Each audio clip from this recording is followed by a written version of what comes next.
When I look at the ÜSTRA in the past, it is the case that as early as 2013 we were with the introduction of electric buses.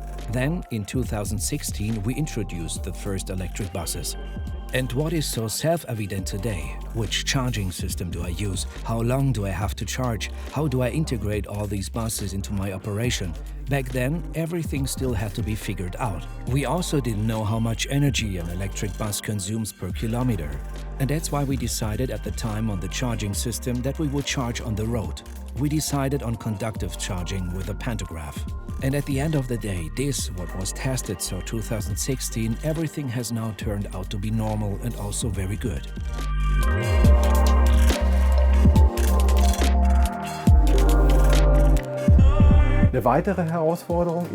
Another challenge is to bring the employees with us, whether it's the driving service or the workshop employees.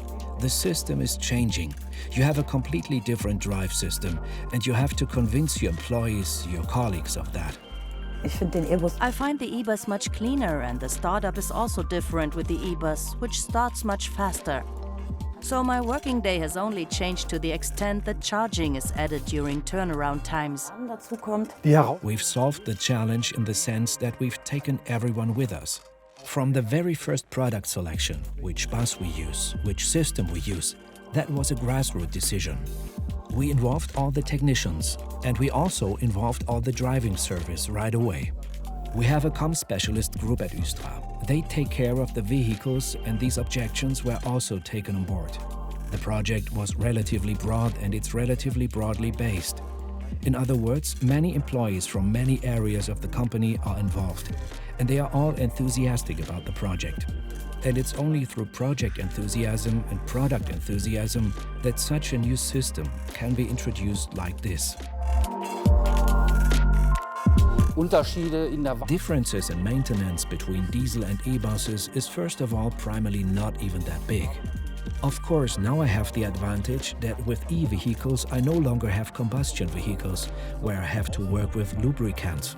The challenge in the maintenance of e-buses is actually the main focus on the high-voltage components of an e-vehicle, where insulation measurements, potential equalization measurements are made on the systems, so that I can assure at all times that the system is also fully functional.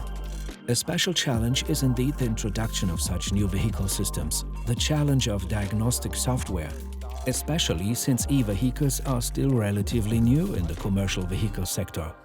Manufacturers are always trying to keep their diagnostic software packages up to date, to incorporate innovations into their packages, so that the mechanic technician is also able to fully diagnose the vehicle.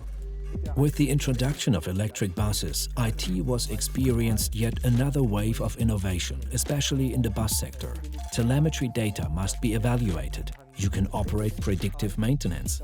This was not possible before with the use of hybrid or diesel buses, was not so much on everyone's lips. It could have been done, but it wasn't. And with the introduction of electric buses, IT has become even more important. Whether it's the control center with its products or the onboard computer, we use IVU products. We use the onboard computer as a data collector.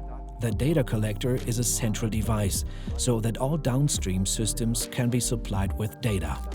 And that's how the intelligence comes into these software products in the first place.